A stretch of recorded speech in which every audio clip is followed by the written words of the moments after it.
many discovery calls have you had where the conversation felt great? You talked, they talked, they told you all about their business. You gave them some ideas. They even thanked you for the time. And then nothing happened. No decision, no proposals, no next step, no sale. Just another really good conversation sitting somewhere in your calendar. And if you've ever gotten off a discovery call thinking, I thought that went well, so what happened then? I'm really curious about actually that if you've been that one that's gone through it, because I know that I've gone through it myself. You know, a book discovery call is something that you really need to understand, y'all. It is not a win. And I need some of you to hear it again. Just because someone booked a discovery call, they got on your calendar, it's not a win. It doesn't mean you got to sell. It doesn't mean you actually got that actual customer. The discovery call is supposed to help you determine whether there's a real problem, whether you're actually talking to the right person, and actually, can you really solve that problem for that prospect, right? Is it the right client for you? And then actually, technically, what should really happen next? Is it something that you maybe need to refer to someone else? Hey, be honest, hey, it sounds good, but right now I don't think you're the perfect fit. Be real about it. Okay.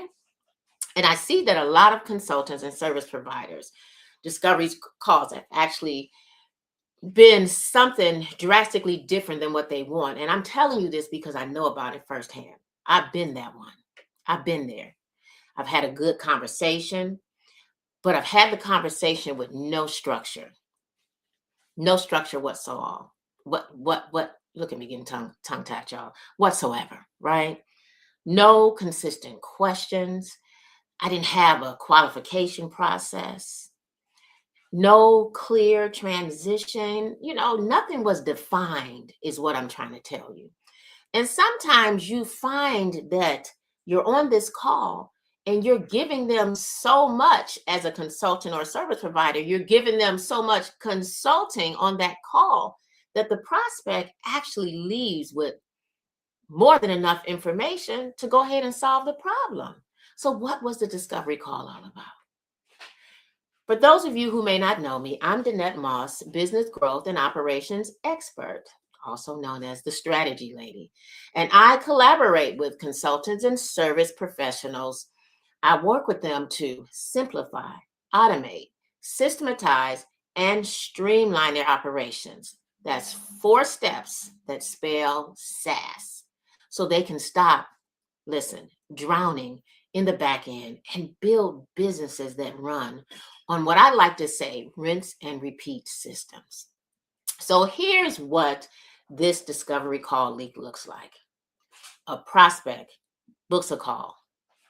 You get on a Zoom, and every call is different. You see what I'm saying? No consistency. You ask whatever comes to mind. They tell you what's going on. You immediately go into problem solving mode. And for you, do you think that's good? I'm only telling you from experience. But before you know it, listen, you're coaching them, you're consulting, you're giving them strategies. Take it from the strategy lady, right? You're diagnosing, you're answering questions. And 45 minutes later, they say, that was so helpful, Danette, or whatever your name is, plug your name in there. And you actually feel good. You feel good because, hey, let's be real, you helped somebody. But wait a minute. I want you to stand still and think about this for a second. Did you actually discover anything? Did you determine how serious the problem was that they were having? Did you understand what it's costing them? Did you determine whether they're ready to solve it? Did you find out what they've already actually tried?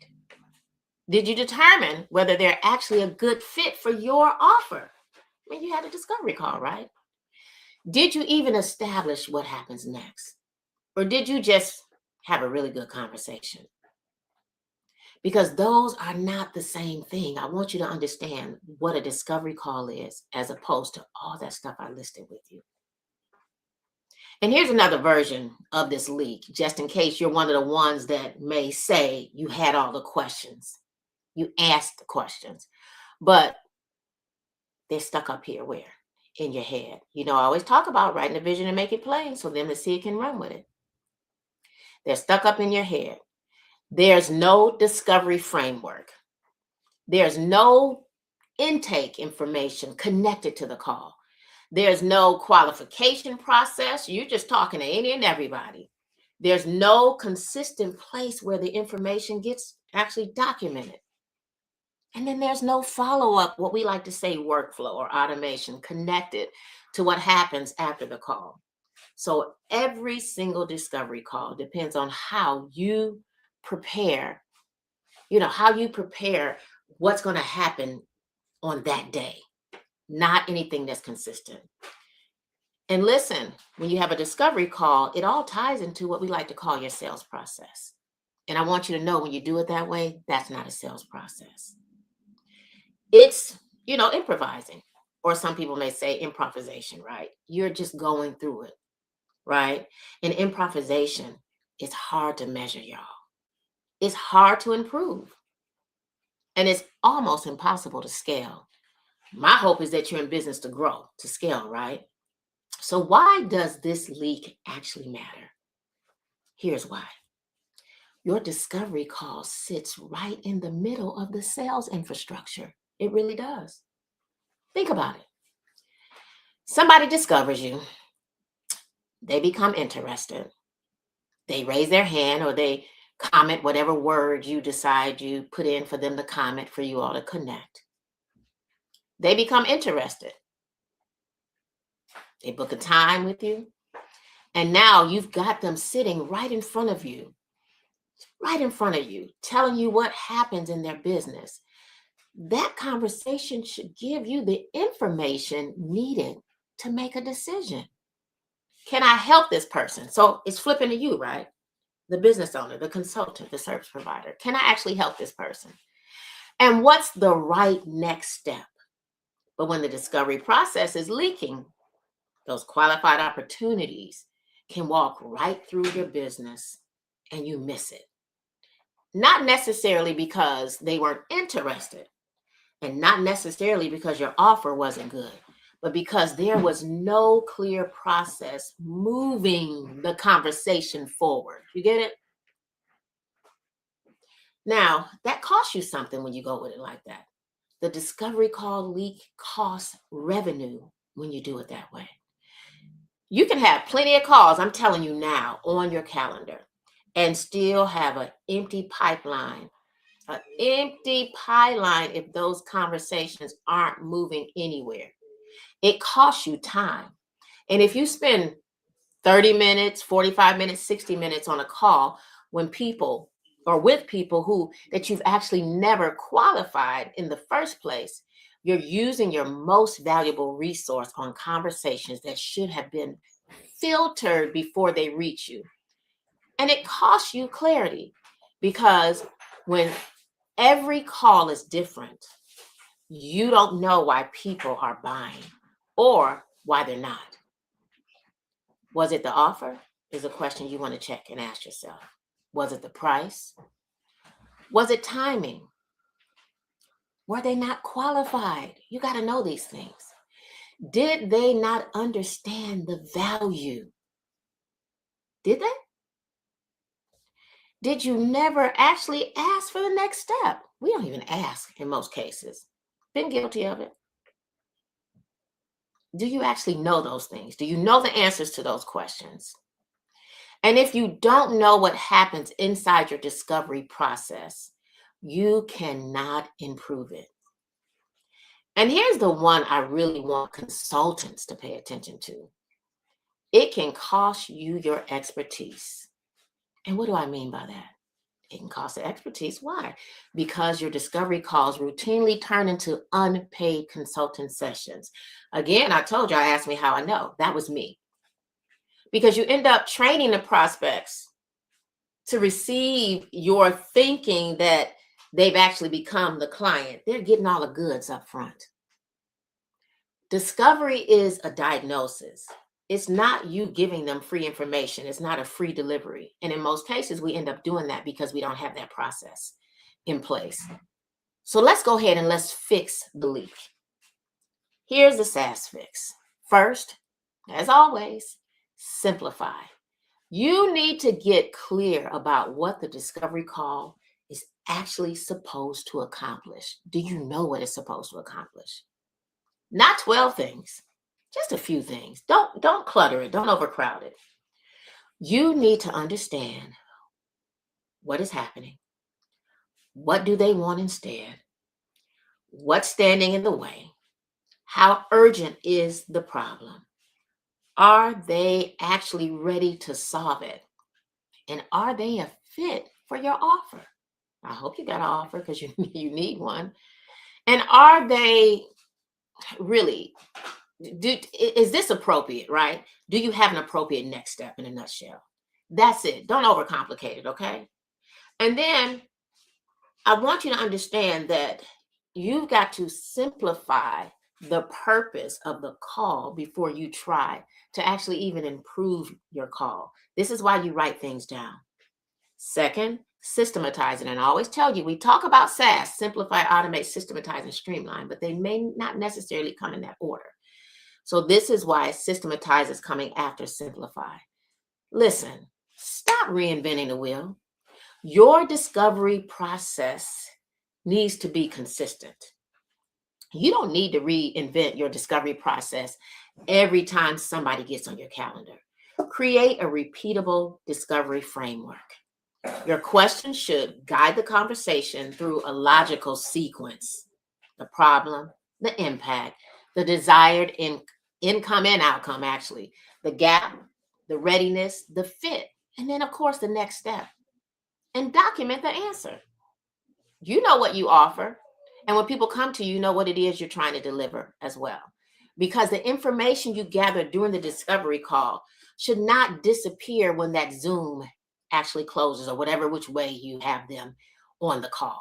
It should become part of the prospect's record and move them through your sales pipeline, okay? And that's how you stop, for one, depending on your memory. That's how you begin to put your sales process on rinse and repeat. Third, listen, at this point, now it's time to automate. Now you need to look at everything happening around the discovery call that does not require you. Booking confirmation doesn't require you. Calendar reminders don't. Pre-call questions, text reminders, email reminders. Here's a big one, rescheduling. The internal notification doesn't require you. Post-call follow-up doesn't. Proposal reminders. Listen, those things should not depend on you remembering to send them. Let the system carry what the system can carry. That's what automation is. That's what should actually be automated. All those things don't require you physically. Those things should be automated. Your job should be to actually show up prepared for the conversation you can really have, not spend your day manually managing everything surrounding it. And fourth, streamline, y'all. It's time to streamline. Now, connect discovery to the rest of the sales process. Someone should not finish a discovery call and disappear into nowhere. There should be a defined next step based on what happened. Are they qualified and ready? Can you move them forward? Is there a need for a proposal? Did you have something to trigger the proposal process? Is there a needs follow-up situation set up? Did you put them into the right follow-up sequence? Or here's a big one, they're not qualified. They're not the perfect fit for your business. Or did you close the opportunity? You see, I'm giving you all these different legs, these different things. Did you route them to the right person or to the right uh, automation sequence? Every discovery call should end somewhere, is all I'm saying. They shouldn't be a floating prospect, because that's what they are. They're a prospect. They shouldn't be floating around anywhere. That's how you streamline your process, is all I'm saying. So here's your next step this week. I always leave you with something to do on a weekly basis.